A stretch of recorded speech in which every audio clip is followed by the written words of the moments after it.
The latch in the bathroom broke a long time ago, so long that no one remembers when it happened. The fact that the bathroom in my apartment was a combination bathroom added to the piquancy of the situation. However, since I lived alone, I was not embarrassed by the lack of possibility to close myself when I used the bathroom. I rarely had guests over, and they were not particularly bothered by the lack of a bathroom door either. That all changed, however, when my daughter and her husband moved in temporarily. All three of us worked from 10 in the morning until 6 in the evening, so we got up and back from work at about the same time. Naturally, the bathroom was the most popular and sought-after room in our now shared dwelling. Besides the broken latch, there was another problem. I was not used to thinking about whether I had turned off the light in the bathroom after using it. When the three of us started living together, this habit of mine played a cruel trick on us. At first, my daughter and son-in-law would wait patiently for me to finish my business in the bathroom. But when they realized that the bathroom was empty for a long time and the light was wasted in it, they became irritated. Now, when they approached the bathroom door, they always knocked or just listened, which looked rather silly. My pleas to Jack to fix the lock didn't work. He didn't like to work with his hands, always waved me away and said he would call a normal master. It was these postponed works that played a cruel joke on him. The three of us really liked to bathe, so in addition to the light in the bathroom, we had water flowing in there all the time. We showered every day, or even several times a day, morning and evening. And one evening, when Jack was taking a shower, the latch finally broke and the bathroom door swung open. Jack was just shampooing at that moment, and the soap got in his eyes. He screamed in pain and frightened us, and my daughter and I rushed to his aid. After this incident, Jack finally fixed the latch, and we stopped worrying about someone walking into the bathroom at the most inopportune moment. Once, our family had an awkward situation with the toilet. There was only one bathroom in our apartment, and it became a problem for me. When one of us took a shower, it was uncomfortable for me to go to the bathroom because the shower curtain didn't completely cover the bathroom. I felt restricted in moving around and going to the restroom in my own apartment. However, we found a solution to this problem. My daughter and her husband decided to move their work schedules a half hour early so they could use the bathroom first thing in the morning and evening. This allowed them to do their water routines without disturbing each other. I was grateful to them for this compromise solution. However, one day an unforeseen situation occurred. On the way home, I started having severe stomach pains and struggled to get to the apartment door. I threw off my shoes as I walked and immediately realized that I needed to get to the bathroom right away. But I was out of luck. My daughter's husband, Jack, had stayed late and was scrubbing himself under the shower while humming some kind of tune. I knocked on the door, and without waiting for an answer, I opened it. To my horror, the curtain was ajar, and I happened to see a man's torso, which was not covered with shampoo foam. My gaze froze on the spot. The thought flashed through my mind like a horse's. I was shocked by what I saw. I said, "Jack, I'm sorry, but I really need to go to the bathroom," and quickly hid behind the curtain. I heard Jack startled and dropped the shampoo. He apologized and said I could go into the bathroom. I was grateful for his understanding and apology. This situation showed us the importance of considering each other's needs and comfort in our family. We found a compromise solution so that each of us could use the bathroom without inconvenience. Now we try to coordinate our schedules to avoid similar situations.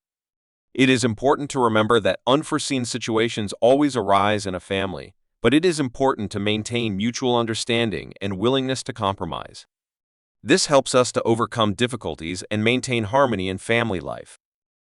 Sorry I took so long. These words, spoken by my son-in-law, had become habitual for me. Every time I came home and tried to use the bathroom, he invariably delayed his water procedures indefinitely.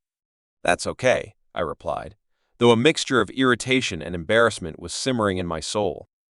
Holding a conversation with him through the door was stupid and embarrassing. After doing my business and washing my hands, I walked out of the bathroom without turning around. I hoped that maybe this would make Jack hurry up and fix the latch, but it was no use. The situation was repeated the next day. Again, I waited patiently for Jack to finish his water routine. This time, I involuntarily thought about him. Jack was very good-looking. Tall, slender, with a muscular body and dark hair. I envied my daughter, But when I knocked on the bathroom door again, I didn't think about her at all. Jack didn't answer me, and when I slipped inside, he was just soaping his head, so his eyes were tightly squeezed shut. That gave me an extra minute to admire. When the man began to rinse the shampoo off his head, I hid behind the curtain and coughed delicately. Jack was startled again and swearing, embarrassed. "Jack, you better fix the latch," I said, though I was beginning to enjoy admiring him every day. My son-in-law again promised to deal with the matter as soon as possible, but predictably forgot about it. Every day when I returned home, I hoped to catch him bathing again, but Jack began to come home early and simply washed faster. But a week later, the opposite happened.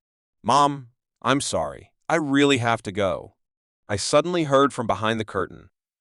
I froze in indecision. On one hand, I didn't want to wait for Jack to finish washing again, but on the other hand, I couldn't ignore his request. "Okay, I'll be right out," I finally said. Pulling myself together quickly, I walked out of the bathroom. Jack was standing at the door, covered by a towel. He looked embarrassed and guilty. "I'm sorry, I didn't mean to keep you," he said. "That's okay," I replied, though I was actually upset. I walked to my room and lay down on my bed. I couldn't help but think about him. He was so handsome and charming, and I could feel the attraction to him growing in me. Soon, Jack came into my room. He sat down on the edge of the bed and took my hand. "Mom, I want to tell you something," he said. I looked into his eyes and saw sincerity and pain in them. "I know it's wrong, but I can't help it," he continued. "I love you." I froze with surprise. I had never realized that Jack could have such feelings for me. "But you're married to my daughter," I said finally. "I know, and I don't want to hurt her," he replied. But I can't hide my feelings anymore. I didn't know what to say. I was confused and scared. "I'm not forcing you to answer me now," Jack said, "but I hope that someday you can love me the way I love you." He got up and left the room, leaving me alone with my thoughts. I lay on the bed for a long time, unable to sleep. I thought about him, about his words, about my feelings for him. I realized that I couldn't just ignore his confession. Almost losing my balance and falling on my heel, I looked around in fright. My son-in-law was standing behind the curtain, peeing in front of the toilet. But the curtain was short, and there was a large, uncovered space around the edges. The man could definitely see me as he walked into the bathroom. I immediately wrapped my arms around myself, as if he could still see me. But Jack, having done his business, went outside without turning around. Having washed and put on makeup, I again thought about what my son-in-law could have time to see. And as a woman, I began to worry about whether he liked what he saw. I think he did, because I was still in good shape, and middle-aged men often looked at me. But it had been a long time since any of them had seen me, unlike my own son-in-law. A few days passed, during which I began to feel strangely nervous and excited before going into the shower. And when I was naked in the bathroom, I tried to look as composed as possible every second, as if I expected Jack to burst through the door without knocking. But it didn't happen. By the law of meanness, it happened when I wasn't quite ready to show myself to a man. I had already turned off the water and was wiping my feet with the curtain. The man knocked briefly, but, without waiting for my answer, opened the door immediately. "Good evening, my favorite mother-in-law. You look beautiful." At that, Jack brazenly and unashamedly looked over and smiled. I did not even have time to cover myself, and the man, having washed his hands, turned around again and, winking at me, went outside. I was left standing there, red with shame and pleasurable excitement. My heart was pounding frantically with the realization that I was naked again, and secondly, apparently, he liked what he saw.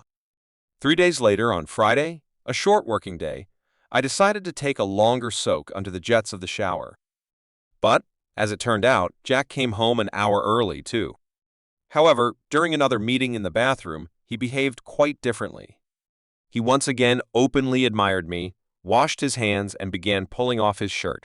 "What are you doing?" I was naively indignant. "I want to take a shower," he replied succinctly. I was speechless, really, if I wanted to stop the man, but I could hardly do it. Half a minute later, he climbed into the tub with me. I'll be honest, I love men like that, cocky, confident, and knowing what they want to get from a woman. I completely lost my head and started to help him soap up. Looking ahead, I will say that I have not had such a wonderful adventure as I had that time. The next day, I washed without pulling the curtain, not thinking about the fact that I could pour water on the bathroom floor.